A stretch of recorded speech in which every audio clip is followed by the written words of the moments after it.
Bienvenido a tu espacio, Tertulia Digi. Hola, buenos días a todos. Nos encontramos nuevamente en este subprograma Tertulia Digi. El día de hoy tenemos de invitada a la doctora Laura Hernández, con la cual estaremos charlando un poco acerca de sus temas de investigación y trabajos. Muchas Bienvenida. gracias. Muchas gracias por haberme invitado. Es un placer estar aquí con ustedes.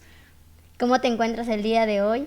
Bien, gracias, sí, con muchas ganas de comentarles muchas cosas. De hecho, traigo aquí como un pequeño acordeón para no atropellarme y brincarme de situaciones importantes. Bueno, la idea es que platiquemos un poco acerca de tus temas. Nuevamente agradecemos la invitación a tu programa Tertulia Digi. Vamos a comenzar leyéndoles un poco el perfil de la doctora para que tengamos un poco de conocimiento en qué está trabajando o qué temas trabaja. Estudió la licenciatura en Letras Modernas Inglesas, la maestría en Lingüística Aplicada, donde obtuvo mención honorífica, el doctorado en Antropología en el área de Lingüística de la UNAM. Es profesora ordinaria de carrera titular B de tiempo completo, definitiva, adscrita al Centro Peninsular de Humanidades y Ciencias Sociales del CEPSIS, aquí en Mérida, Yucatán. Pertenece al Sistema Nacional de Investigadores Nivel 1. Por otra parte, es autora y coordinadora de múltiples libros y artículos de revista. Ha participado como ponente en más de 80 congresos y coloquios nacionales y también internacionales, así como en diversos seminarios y talleres. Entre sus líneas de investigación se encuentra el análisis del discurso, los derechos humanos y el suicidio. Ha coordinado la Jornada Regional de Prevención del Suicidio durante 4 años consecutivos. Y el día de hoy platicaremos un poco acerca del tema de investigación que es el suicidio, del cual has trabajado bastante y pues estamos muy contentos de que podamos aquí pues platicar un poco, dialogar sobre este tema tan importante, tan complejo, tan actual también. Siempre yo creo que el suicidio es un tema pues no pasa de moda, diría yo. Bueno, no, quizá no de moda, pero no, pues nunca. O sea, siempre es importante saber o conocer acerca del tema como tal, el suicidio. Entonces, yo creo que si te parece bien, ¿podemos empezar? Claro, ¿Sí? Adelante. Ok, vamos a empezar un poco sobre tu experiencia. ¿Cómo es que surge este interés por analizar o estudiar el tema tal cual que es el suicidio? Hace un poquito más de 20 años, cuando llegamos aquí a Yucatán, terminaba yo apenas mi maestría y estaba a punto de iniciar el doctorado. Entonces, bueno, obviamente pregunté cuáles eran los problemas principales que enfrenta la sociedad y me comentaron que uno de ellos es la discriminación a los mayablantes, otro la discriminación a la mujer y otro más el suicidio. Entonces, bueno, el suicidio lo había visto como algo muy, muy lejano, muy lejos de mi vida, de mi realidad, no estaba entre mis intereses primordiales. Entonces yo quería estudiar la discriminación a la mujer. Como mujer me atraía eso. Empecé a asistir a varios congresos, charlas y a leer libros. Y me di cuenta que ya habían muchísimas personas trabajando eso. Sí. Después intenté la discriminación hacia los mayablantes y de hecho me inscribí a varios cursos de maya y luego dije, a ver, aprender una lengua no se va a hacer en 1 año, en 2 años. Si quieres terminar un doctorado y ver la discriminación necesitas manejar muy bien la lengua. Entonces, en ese momento más o menos me topé con algunos de los reporteros del periódico y les pregunté sobre la cuestión del suicidio. Esto se unió a que estábamos impartiendo un diplomado de formación de profesores aquí por primera ocasión en la península y estaba yo muy preocupada porque todo se llevara a cabo de manera muy, muy directa, completa, objetiva, etc. Y de repente se ausentó una de las alumnas y me preocupó mucho, estuve llamándole constantemente, me dijo, luego voy, luego regreso, no hay problema, luego regreso. Cuando vino me comentó y venía con marcas en las muñecas, se había cortado las muñecas. Entonces esto atrajo muchísimo mi atención. Aproximadamente 15 días después el novio de una amiga se había colgado en un hotel de aquí de Yucatán. Entonces de ahí surgió mi interés y pues ya platiqué con más reporteros y ellos me dijeron, vaya a tal lugar, se han dado varios suicidios últimamente. Y empecé con el trabajo del suicidio. Wow, qué interesante, porque digo, teniendo 3 opciones, como que sí fue un descarte, pero también fue como esa luz que te llegó, ¿sabes? Porque también ha sido como pensaba, ¿no? Un poco complejo el cómo poder expresar por medio de tus artículos la manera en cómo pues sí, le das vía al tema. Entonces, yo creo que sí, o sea, todos, ¿no? En el paso de nuestras vidas, desafortunadamente hemos o vivido o al menos algún familiar cercano y somos pues, partícipes en la situación. Y también me ponía a reflexionar un poco sobre que es un tema que va más allá, o sea, que también deja repercusiones en todas las líneas de las personas con las que convive esa persona que decide suicidarse. Entonces, definitivamente, qué interesante, o sea, también como esta parte de que por la experiencia de lo que te contaban, Sí. Decidiste como irte para allá. Sí, ¿cuál era el problema, no? Que debía de trabajar. Sí, exacto. Y bueno, pasando un poco a que trabajas estos temas, ¿cómo lo has definido en tu trabajo de investigación? Bueno, antes de decirte exactamente cómo lo defino, me gustaría hacer como una pequeña revisión muy rápida sobre varios teóricos. Por ejemplo, tenemos a Sigmund Freud, que él nos dice que la conducta humana se puede explicar a partir de la noción del inconsciente más las pulsiones libidinales. Estas pulsiones libidinales se dividen en las eróticas, que producen placer, y las tanáticas, que producen displacer. Entonces, una persona con una conducta, con un comportamiento suicida, que tiene una gran frustración por un placer, no puede alcanzar el placer, entonces se transforma en forma de ira, esta frustración se transforma en ira, y esa ira no puede externarla, entonces la introyecta. De modo que entonces Sigmund Freud decía que la actitud suicida, la frustración del placer, produce ira y esto lo introyecta, ¿no? Entonces tendríamos que el suicidio es un asesinato revertido hacia la propia persona. Por otro lado tenemos a Durkheim. Durkheim lo aborda el fenómeno desde un punto social, como un hecho social. Y él nos dice que la conciencia individual está determinada, está permeada por la sociedad en la que nos desenvolvemos, a la que pertenecemos. Entonces, con este fin nos dice que, bueno, cualquier muerte que resulta directa o indirectamente de un acto positivo o negativo, realizado por la víctima misma, ¿no? Así define el suicidio, donde el acto positivo sería darse un balazo, o sea, un método contundente, y un acto negativo sería rehusarse a comer hasta morir de hambre o no salir de un lugar en llamas, ¿no? Por ejemplo. Entonces, más adelante él dice que el acto tiene que ser tal que el actor víctima se dé cuenta de lo que está pasando, ¿no? O sea, sepa cuál será el resultado. Con ello podría seguir con otros teóricos como Reyes Subiría, con bueno, muchísimos otros teóricos a lo largo de la historia, ¿no?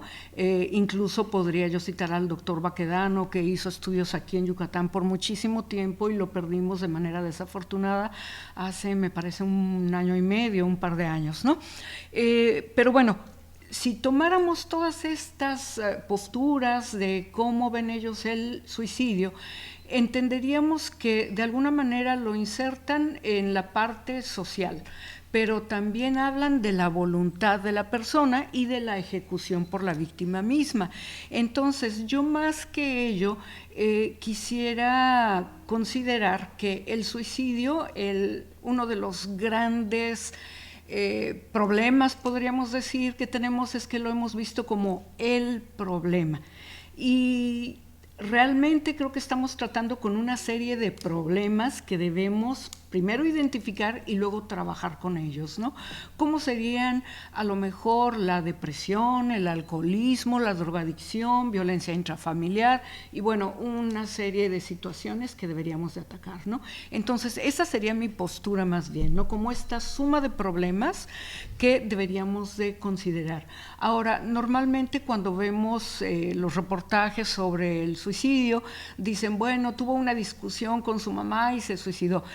Lo que están manejando como la razón es más bien el detonador. Es una serie de problemas que ya trae el sujeto, la persona, y lo que se alcanza a identificar al final es solamente el detonador. Por eso digo que son un cúmulo de problemas que debemos identificar para empezar a trabajar y atacarlos uno a uno, ¿no? De manera ideal. Sí. Y ahora que te escuchaba y wow, qué interesante, ¿no? El cómo también tú vinculas estas posturas de los teóricos. Hacía un poco reflexión sobre que sí, o sea, realmente es un cúmulo de problemas el que los orilla a tomar la decisión, pero justo cuando pasa o cuando se suscita un suicidio, la gente cree que proviene de un único problema, o sea, como decir, fue como buscar un culpable, ¿sabes? Sí. Como buscar un culpable, y realmente hay más, o sea, hay un trasfondo después de la decisión. Sí, y ahora que mencionas eso, quizás sería interesante que leyeran, si tienen oportunidad, el artículo que escribí sobre las emociones, ¿no? Esta cadena de emociones que se dan a partir del suicidio de algún conocido, de algún familiar, ¿no?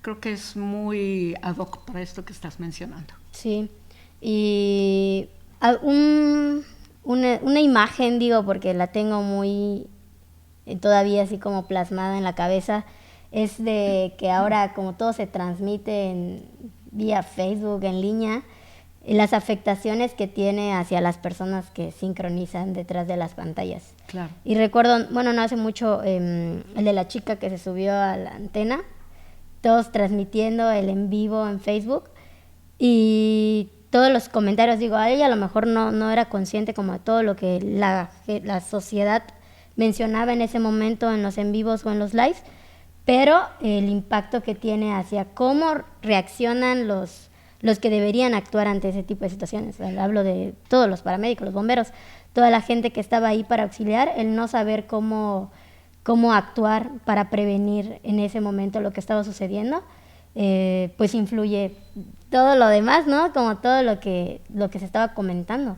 Claro, hay varios estudios que nos dicen que la forma como se reporta el suicidio puede ocasionar un efecto contagio. Y yo lo tengo muy claro, hicimos un trabajo, también lo pueden leer en el libro de pandemia, que sacamos justamente durante la pandemia, donde se publicó un reportaje en la Ciudad de México sobre un señor en edad laboral, o sea, hombre en edad laboral, le detectan COVID y bueno, con la desesperación, la gente no tenía muy claro lo que era el COVID, había muchos fallecimientos, el señor se desespera, sube a la azotea y se avienta desde allá.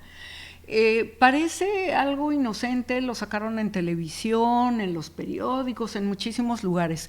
Y yo detecté, me di a la tarea y encontré en un periódico de Tula de Allende Hidalgo, justamente a los 12 días, un caso muy parecido, donde un señor en edad productiva, en edad laboral, le detectan COVID, va a la azotea y se avienta. A los 12 días después de haber publicado también, o sea, lo publicaron en Tula de Allende Hidalgo, a los 12 días de haber reportado esto, se vuelve a dar un caso muy parecido, otro señor en edad productiva, le detectan COVID y él se avienta por la ventana. Este último no falleció, pero entonces en el hospital ya se negaron a atenderlo porque ya era COVID más el problema de todo lo que se había lastimado, ¿no? Con la caída. Entonces, pero sí se ve este efecto contagio, ¿no? Que es algo que debemos tratar de evitar, ser como muy conscientes, muy responsables a la hora de publicar algo, ¿no? Es verdad que se debe hablar sobre el suicidio abiertamente, porque lo que ocultamos también trae como que esta parte de curiosidad, del morbo, se debe hablar abiertamente, pero este tipo de publicaciones que llegan a todo público, debemos ser muy cuidadosos con esta situación. Sí, definitivamente, pues ya yo con las tecnologías, ¿no? Ya uno tampoco mide qué ver y qué no ver, o sea, como que ya los algoritmos, y hasta infancias, niños, entonces cómo impacta también a otros grupos. Sí, no, sí, definitivamente sí, este efecto contagio sí es real. Bueno, pasando a otra pregunta, ¿cuáles son las diferencias entre la concepción del suicidio en las comunidades en las que tú has trabajado o has investigado? Porque me imagino que no ha sido el mismo discurso que has captado cuando trabajas. No, definitivamente. Yo hace rato mencioné las características de varios teóricos y mencioné algunos teóricos más sin decir cuál era su postura, y decía que una característica, bueno, 3 características fundamentales es la de la voluntad, la abolición, la de una cuestión social y que el actor víctima sea el que se propicia el daño, ¿no? Bueno, justamente en las comunidades de Yucatán, y yo quisiera comentar varias anécdotas aquí, ¿no? Cuando llegó a entrevistar a la primera persona, yo no tenía ni la menor idea de lo que era para ellos el suicidio, y me iba a comentar justamente 2 de sus hermanos habían muerto por suicidio, y él me estaba platicando, era todavía la época de las grabadoras, tenía yo la grabadora en medio, después de haberle pedido permiso para usarla, etcétera, y entonces él muy preocupado me dice, apáguelo, por favor. Y le digo, sí, claro, y apagué la grabadora, y entonces dice, es que mi hermanito no quería morirse, él no quería morir, no era él, era el otro. Bueno, yo me preocupé muchísimo, normalmente gesticulo bastante y dije, qué barbaridad, o sea, pensé, ¿no? Estamos hablando de un homicidio, qué barbaridad, y yo me agaché como para tomar nota, para no hacer gestos y que él no lo viera, y le digo, pero ¿cómo que el otro? ¿Quién es el otro? Pues el malo. Le digo, ¿pero quién es el malo? Y entonces voltea a todos lados, con mucho cuidado, revisa toda la habitación, por todos lados, y habla muy, muy bajito y me dice, el demonio. Entonces, a partir de ello me di cuenta que en la población ellos no mencionan el nombre, prefieren no mencionar el nombre porque es como invocarlo. Entonces no dicen ni el diablo, ni el demonio, ni Belcebú, ni Satanás, nada de eso, porque sería invocarlo. Entonces ellos prefieren decir el malo, el muy malo, lo cual también tiene una congruencia con lo que dicen en maya, porque en maya no dicen tampoco, prefieren evitar el quisín, y dicen el cacasbal, que es el más malo en lugar del demonio. Entonces ahí me di cuenta que para ellos el suicidio es un comportamiento autodestructivo no intencional de la persona cuya capacidad volitiva ha sido arrebatada por el mal, por el demonio, al cual no se debe mencionar. ¿De acuerdo? Entonces, bueno, esa es una anécdota. Otra anécdota que tengo del mismo lugar, también muy interesante, es que en esa época, bueno, hace uno trabajo de campo, yo vengo de un clima un poco más fresco y pues no toma uno todas las precauciones que debería, ¿no? Entonces, me dio cáncer de piel. Entonces tenía que vestirme toda de blanco, con gorra, anteojos, todo, ¿no? Entonces andaba con un traje prácticamente blanco, que tenía hasta que bajar una especie de las mangas, salía algo para tapar mis brazos, mis manos, y entonces pasaba yo para entrevistar a una familia y pasando por atrás de una escuela primaria me gritan, ¡Ixtabay! Y se escondían los niños. Y otra vez por la ventana, ¡Ixtabay! Y se escondían. Y yo no sabía a qué se referían. Y después hablo con la subcomisaria, que era una persona amabilísima, que fue la que me ayudó en todo esto y me contactó con las personas. Se rió y me dijo, ¿no sabe quién es la Ixtabay? Le digo, no, yo sé la diosa Ixtab, que asocian con la diosa del suicidio, que por cierto, una antropóloga dice que no es la diosa del suicidio, sino de la cacería, pero bueno, se le asocia mayormente como la diosa del suicidio, pero la Ixtabay no sabía a qué se refería, yo estaba recién llegada a Yucatán. Entonces me explica que es una mujer de cabellos largos, que viste de blanco y atrae a los hombres que se portan mal y se los lleva. Y entonces me ataqué de risa y dije, con razón se escondían los niños, ¿no? Traía yo el cabello largo y vestida de blanco y pues no, entonces decía, no nos vaya a llevar, ¿no? También ahí mismo, dentro de la misma comunidad, se dieron varios casos de manera muy cercana. Entonces, tengo muy claro que mientras estaban velando en una calle a algún vecino, 2 calles más adelante ya otro más había intentado suicidarse, a los 3 semanas tenían otra muerte por suicidio. Entonces la gente empezó a comentar que era una especie de epidemia. Entonces, entre que era epidemia y que era el mal, ellos tenían la labor importante de limpiar el espacio, de limpiar el lugar. Entonces limpiaban con hierbas aromáticas como ruda o la albahaca, como le dicen por acá, y limpiaban el cuerpo del suicida. De hecho, antes de bajarlo, cortaban primero buscaban una rama con punzones, así como si fuera de la ceiba, y regañaban al cuerpo, ¿no? Lo regañaban 9 veces y lo golpeaban 9 veces. Y yo no entendía por qué lo regañaban y por qué lo golpeaban. Y luego ya cortaban con un machete para que ¡pum!, se escuchara el golpe cuando cayera el cuerpo. Esto no lo entendía. Más adelante me explicaron, es que no estamos regañando al familiar, no estamos regañando al vecino, al que conocíamos, regañamos al mal que está dentro del cuerpo y queremos que salga de ahí, que se vaya. Por eso hacían toda esta serie de situaciones. Y luego limpiaban al cuerpo con las hierbas aromáticas, ¿no? Para que se terminara de ahuyentar al mal. Desde luego estas hierbas aromáticas al final tenían que tirarlas lejos de la casa, no en el panteón tampoco, ni en la casa, porque entonces atraería a más personas a la muerte, ¿no? Entonces las tenían que tirar lejos por allá en el monte. Y bueno, hacían una serie de cuestiones, ¿no? Como limpiar el espacio donde se dio la muerte por suicidio, limpiar el cuerpo, hacerle rezos. Había otros problemas importantes que se daban porque muy al principio la gente en esta comunidad no dejaba que se enterraran a los fallecidos por suicidio en el Camposanto, porque decían, es que es el Camposanto y esta no es una muerte natural, entonces no debería de estar aquí.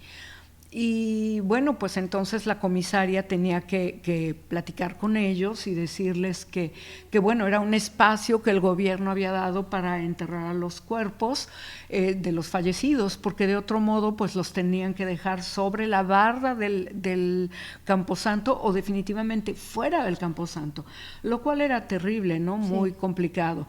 Y a los que llegaban a meter que podían enterrar, aún así al momento de enterrar la gente pedía que lo hicieran boca abajo o de cúbito dorsal, porque no podían estar viendo al este para que no les viera la cara a Diosito, porque ellos habían rechazado la vida que Dios les había dado. Wow, sí, y yo creo que ahora que mencionas esto también pues recuerdo, ¿no? Que bueno, por lo que he escuchado en suicidios que se han dado o se han suscitado, que justo como proviene del malo o de ese más malo, como dicen, es imposible que tú, bajo tu voluntad, hayas querido suicidarte con una soguita. O a veces ha habido también casos en la manija de la puerta, ¿no? ¿Cómo una persona se puede colgar ahí? Claro que no, o sea, eso no puede ser. No se imaginan quizá el que cuando uno tiene la voluntad en ese momento, piensa hasta en las miles de formas quizá, pero como negar el hecho de cómo fue, porque justo es como esta presencia del malo como en el interior de la persona que lo somete.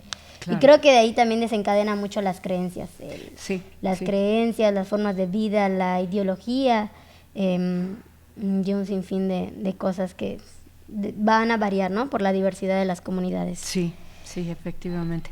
Oye, y también veíamos en un libro, ahí en un artículo específicamente de Chichi Suárez, donde tocabas el tema de la mala muerte y la buena muerte. Ajá. Y dirás, yo pensaba, digo, ay, existe ese concepto tal cual, o sea, cómo se diferencia. Y pues nos gustaría que nos expliques ahí en las pantallas para todos los que nos sincronizan, pues sí, cómo se diferencia esto en el imaginario maya. Claro. Y cómo se relaciona con el suicidio estos conceptos. Claro, bueno, esto ya lo introdujo, lo comentó por primera vez Petrich en 2005 y nos dice que justamente en el imaginario maya se encargan de hacer esta división entre la buena y la mala muerte. La buena muerte es esta que responde a las formas ideales, ¿no? La muerte que ha sido ordenada por Dios. Es esta que tienes en paz, en tranquilidad, ya cuando eres viejo, cuando estás ya muy enfermo, que estás rodeado de tu familia, en esta tranquilidad, ¿no? Con los tuyos, en un lugar conocido. Y la mala muerte responde a las formas indebidas. Esto es alejado de tu familia, lejos, por allá en el monte o en alguna situación, como en este caso, por influencia del mal, influencia del demonio. Entonces, incitada por el diablo. Y esto implica a una hora antes de la hora ordenada por Dios, ¿no? Por eso lo llaman la mala muerte.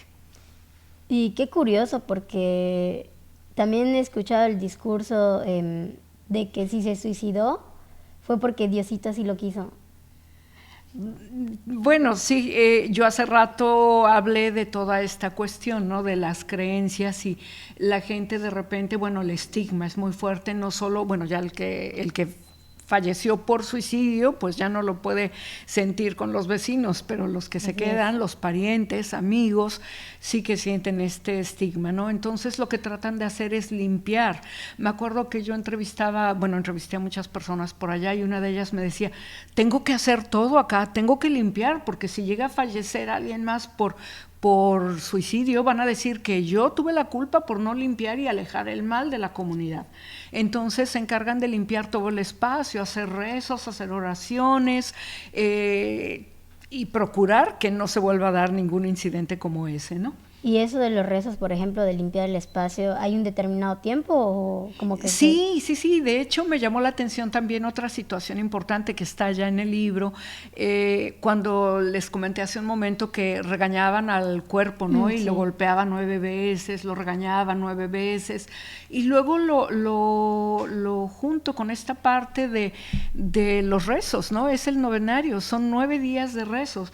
Y si nos vamos desde el anda, ¿no? Hablaba cómo los bautizos los hacían con 9 golpecitos en la frente del niño, o cuando querían limpiar a alguien, pues lo hacían también con 9 objetos durante 9 días, ¿no? Entonces el número 9 ocupa un lugar muy importante y bueno, también responde a los 9 espacios del inframundo, ¿no? Entonces creo que no es muy casual nada más, ¿no? Entonces, bueno, de ahí supongo que viene todo eso. Hay una gran relación. Así es. Y en otros temas, ¿nos podrías hablar un poco sobre la muerte social? Sí, la muerte social, también entrevisté a varias personas en Mama, le dicen mamita en esta comunidad. Y me comentaban que un señor ya muy grande, dice, pobre viejito, vivía solito ahí todo el año, nadie lo venía a ver, nadie sabía si comía o no comía. Y ahí venían el día 1 de enero, comían con él y después se olvidaban los 364 o 65 días restantes. Dice, y él tenía por allá hecho un jacalito con techo de guano y ahí fue a colgarse. Entonces, esta muerte social se refiere a las personas que aún viven físicamente, pero socialmente ya es como si no existieran, ya están muertas para los demás. Entonces, es esta muerte social. Y esto lo puedo juntar o relacionar de alguna manera con lo otro, aquellas personas que son tan queridas y que aún ya fallecieron, están muertas físicamente, pero nos dice un autor, dice, solo mueren por completo cuando han sido olvidados. Entonces, ¿cuántas veces dicen, ay, no, es que soñé a mi papá y estaba muy contento y jugábamos y hacíamos y hablamos en presente, ¿no? Como si él estuviera. Claro, sabemos que el espacio onírico, el espacio del sueño, es donde podemos comunicarnos con ellos, ¿no? Pero lo relaciono con como lo opuesto, ¿no? De esta muerte social, con los que ya están muertos y aún los tenemos muy presentes, muy vivos en el corazón, en nuestra mente, en los recuerdos, ¿no? Qué interesante. A través de su investigación, he percibido una evolución, cambio en el panorama del suicidio aquí en Yucatán en los últimos años. Sí, hay muchos cambios. De hecho, estuve fuera aproximadamente 3 años, un poquito más. Estuve fuera de Yucatán, estuve trabajando en la Ciudad de México y cuando llego me pongo a revisar nuevamente ya de manera más cercana las cifras. Y me sorprende, ¿no?, que en 2010 teníamos, por ejemplo, en Yucatán un registro de 209 muertes por suicidio y lo contrasto con 2022 y encontramos 364 muertes por suicidio. Claro está, acabábamos de pasar una pandemia, lo cual fue terrible para toda la humanidad, me parece. De hecho, les vuelvo a recordar este libro de pandemia que se publicó allá en el CIALC, en la Ciudad de México. Muy interesante, tiene textos sobre diferentes pandemias a lo largo de la historia de la humanidad. Bueno, y veo que entonces, al contrastar 2010 con el 2022, veo que tenemos un incremento del 74%. Y eso, bueno, me impresiona muchísimo y me dice, tenemos que trabajar bien duro, hacer algo, hay algo que no estamos viendo, ¿no? Ese es uno de los grandes cambios. Otro cambio muy importante es que en 2010 teníamos como índice de muertes por suicidio en mujeres 37 y en 2021 tuvimos 65. Es verdad que siempre hay un número bastante importante menor, un registro menor de muertes por suicidio en mujeres que de hombres. Sin embargo, si contrastamos estas cifras de 37 a 65, tenemos que antes el número de muertes por suicidio en mujeres equivalía a una quinta parte del número de muertes por suicidio en hombres. Y ahora estamos hablando de una tercera parte. ¿Qué es lo que me pregunto, lo que siento? Bueno, primero, ya las mujeres ya tienen demasiadas obligaciones también, ya no el hombre es el único que sale a trabajar, también ya hay muchísimas mujeres que trabajan, además tienen la casa, tienen otro tipo de obligaciones que tienen que considerar, ¿no? Y pues también hay otra situación, que están utilizando métodos más contundentes. Antes sabíamos que las mujeres lo intentaban quizá más que los varones, pero había, de todos modos, los registros de muerte por suicidio en hombres eran bastante mayores y veíamos que las mujeres utilizaban métodos menos contundentes, como tomar pastillas o cortarse las venas y luego a lo mejor llamar a una amiga, oye, me siento muy mal y me acabo de cortar las venas, ¿no? Entonces se daban menos registros de fallecimiento por suicidio en mujeres y ahora ya no. Entonces esta es una situación en la que debemos de ocuparnos.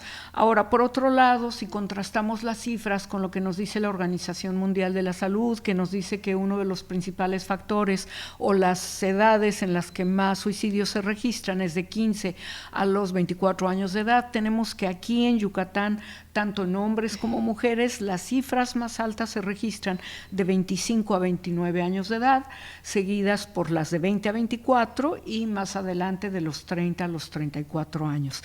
Estamos hablando de adultos jóvenes que están en edad productiva, en edad de trabajar, en edad de demostrarse y salir adelante por ellos mismos o ya tener una familia y es en la que estamos encontrando mayores índices. ¿Qué es lo que vamos a hacer? Sabemos que el gobierno de Yucatán ya está tomando armas, está haciendo muchísimas cosas al respecto, están trabajando estrechamente con la UADY y con la Secretaría de Educación y van a trabajar con cerca de 15,000 jóvenes aquí en Yucatán. Entonces estamos viendo que esta área de oportunidad para nosotros y considerando las cifras los índices más altos que tenemos, estamos considerando trabajar con adultos jóvenes, ¿no? Tanto hombres como mujeres, para tratar de unir estos esfuerzos, ¿no? El gobierno está trabajando con los jovencitos, lo cual es muy bueno porque además tiene ideas muy, muy importantes como jóvenes, trabajando con jóvenes, ¿no? Porque a veces los jóvenes como que no tienen tanta apertura con un adulto, como que les da pena, como que sienten que el discurso es distinto y demás, ¿no? Entonces, los jóvenes van a trabajar con los jóvenes, lo cual me parece muy, muy acertado, ¿no? Y nosotros estamos planeando trabajar con adultos jóvenes. Wow. Yo creo que también en lo de la edad es como muy importante y como también tratar de analizar o leer, no sé si te has dedicado a esa parte como el ingreso al área laboral, a la vida profesional, como toda yo pienso esa etapa Sí. donde estás conociendo cosas nuevas o dejas de ser estudiante, no sé, lo pienso desde esa perspectiva porque quizá es la etapa o la edad en la que me encuentro. Y como lo difícil o lo complicado que puede funcionar o que puede ser para algunos este proceso y cómo no saltar de ahí. No sé si has estudiado acerca de los motivos por la edad. Bueno, sí, ahí tenemos justamente trabajando con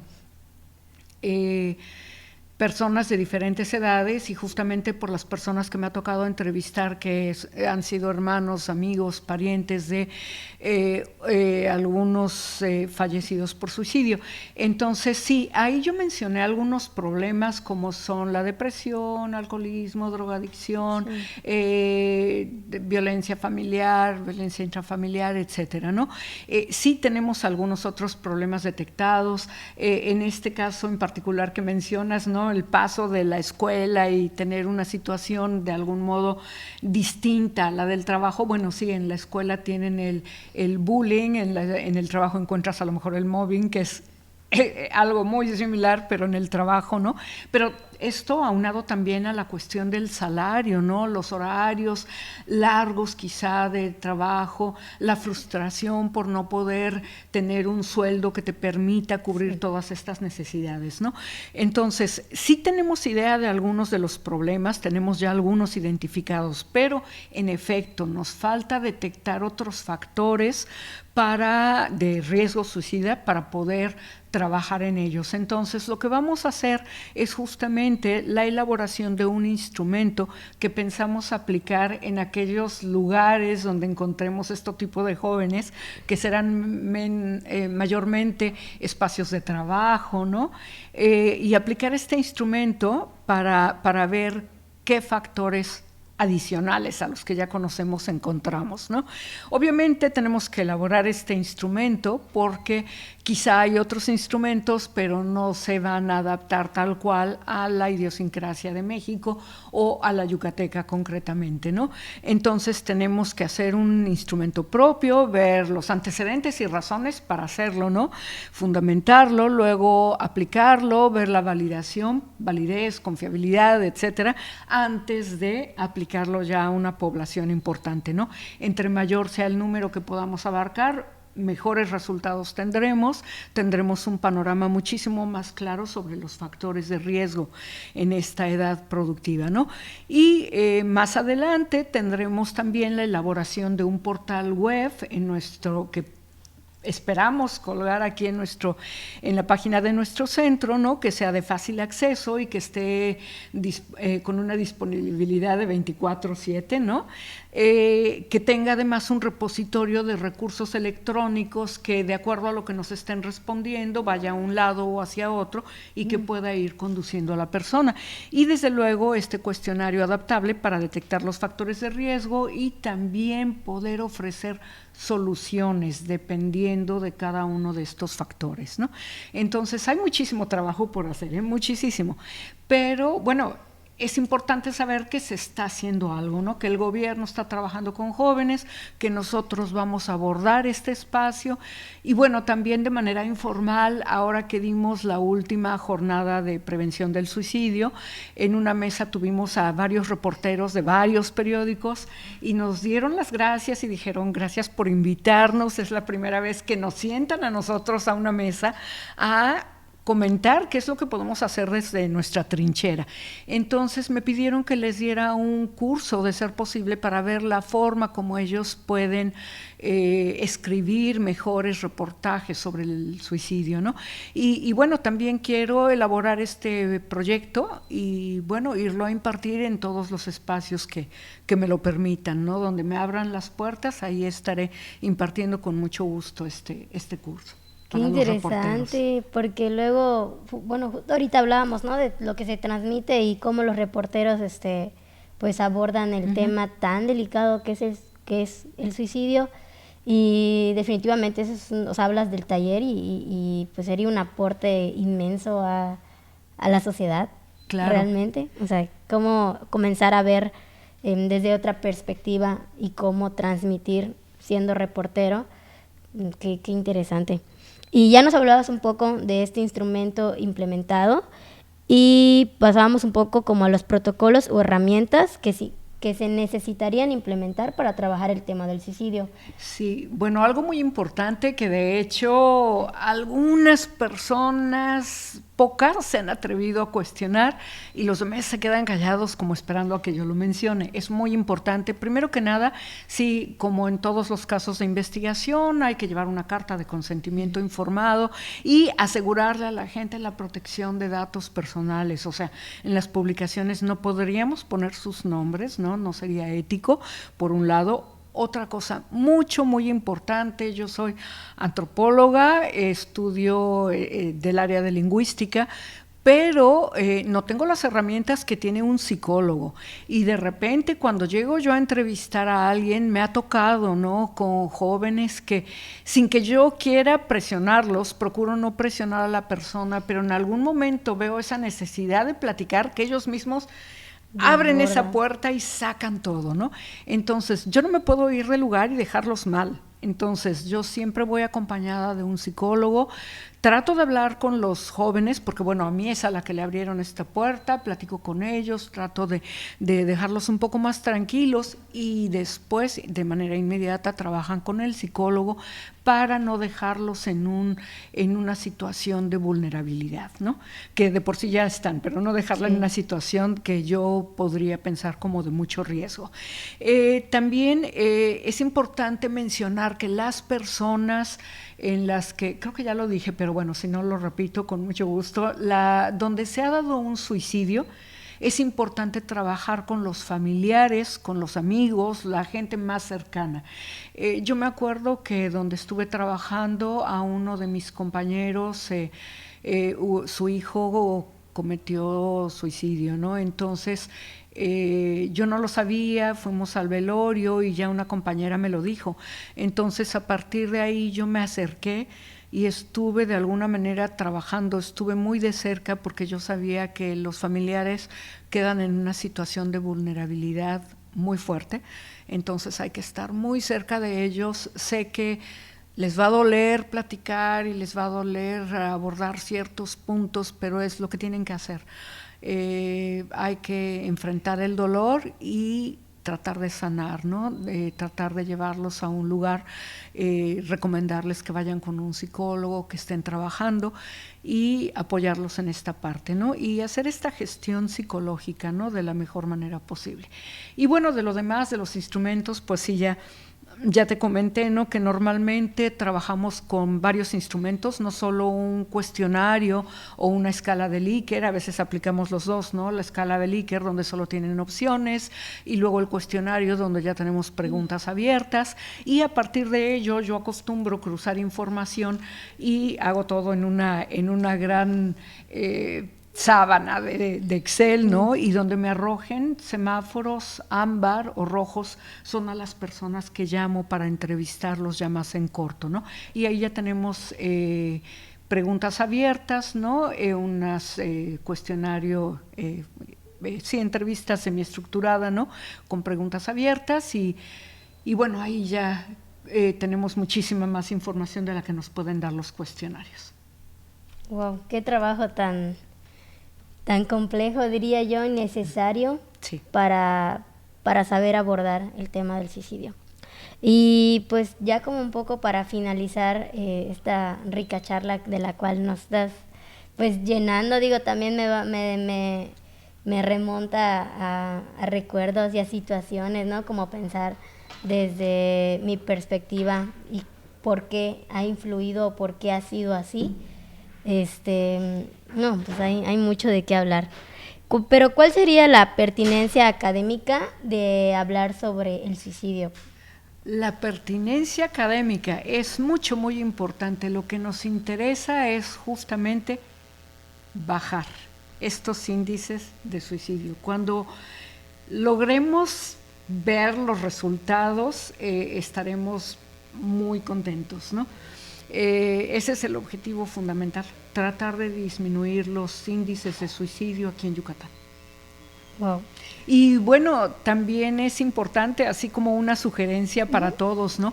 Una compañera me decía cuando se enteró que estaba trabajando esto aquí en Yucatán, decía, en alguna ocasión un amigo me llamó por teléfono y me dijo, ay, es que me siento mal cuando platicamos y todo. Y le dije, yo te llamo, no te preocupes. Y 2 días después se enteró que se había aventado al metro. Se murió por suicidio, se aventó al metro. Entonces ella estaba muy sentida, con esta gran como remordimiento. Entonces yo les recomiendo que si alguien les dice estoy triste, escuchémoslo. Llevamos una vida muy acelerada donde decimos hola, buenos días, ¿cómo están? Y ya no esperamos la respuesta, ya estamos en la otra habitación, ¿no? Entonces si preguntamos cómo están, cómo estás, que sea un genuino cómo estás, y me detengo a escuchar y que me digas cómo estás. Y si no estás bien, tratar de apoyarte, tratar de darte un hombro, de apoyarte, de escucharte, que eso ayuda bastante. Entonces sí, esa sería una sugerencia importante para todos. Wow, pues ahí está, ahí nos acaba de dar una buena charla acerca de un tema muy importante en el paso de los años, y lo seguirá haciendo, como bien dices, hasta que se logre el objetivo de bajar ese índice de suicidios. Y pues, no sé, algo más que quieras decirle ahí a la gente que nos sincroniza con respecto al tema. Pues solamente agradecerles y bueno, yo cada año organizo aquí en el Centro Peninsular en Humanidades y Ciencias Sociales, organizamos esta jornada regional de prevención del suicidio y justamente buscando estos elementos, ver por dónde va el problema, hemos hecho cambios en el formato. En el último formato tuvimos mesas temáticas, por decirlo, por áreas, ¿no? Una área de puros psicólogos, una de puros psiquiatras, una de reporteros, una de puras asociaciones de apoyo, etcétera. Entonces estamos pensando en hacerlo ahora por los diferentes programas de apoyo que se están dando. Esta sería para el formato 2024. Con tiempo de antelación lo estaré informando y siempre se da en el marco del Día Mundial de Prevención del Suicidio, que es el día 10 de septiembre. Normalmente lo hacemos antes, ahora me falló porque era el domingo y yo lo hice el viernes, dije estoy súper adelantada. No, muchos pensaron igual que yo, entonces ahora me voy a adelantar un poquito más, ¿no? Como una semana y media más para empezar a tratar el tema y que venga muchísimas personas, ¿no?, a escuchar, porque nos llega gente de todos lados, incluso gente que llega necesitada porque lo ha intentado, porque ha tenido un comportamiento suicida, una ideación suicida, y al final se queda con nosotros y platica, y eso es importante, que encuentren este espacio de charla, de apoyo, y donde se les abre esta puerta para ayudar y para informarles lo que necesiten. Pues muchas gracias otra vez por la invitación. Y muchas felicidades por todo el trabajo, por abrir estos espacios también, que marcan la diferencia desde diferentes sectores.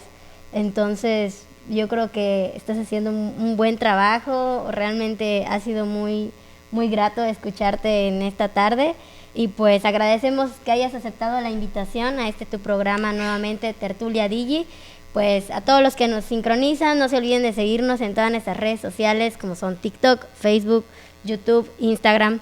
Y pues ahí seguimos. Muchas gracias por estar aquí. Al contrario, muchas gracias a Esperamos ustedes. que haya sido muy grata pues esta tarde, esta charla. Nos vemos en una próxima emisión de Tertulia Digi. Hasta luego, nos vemos. Tertulia Digi.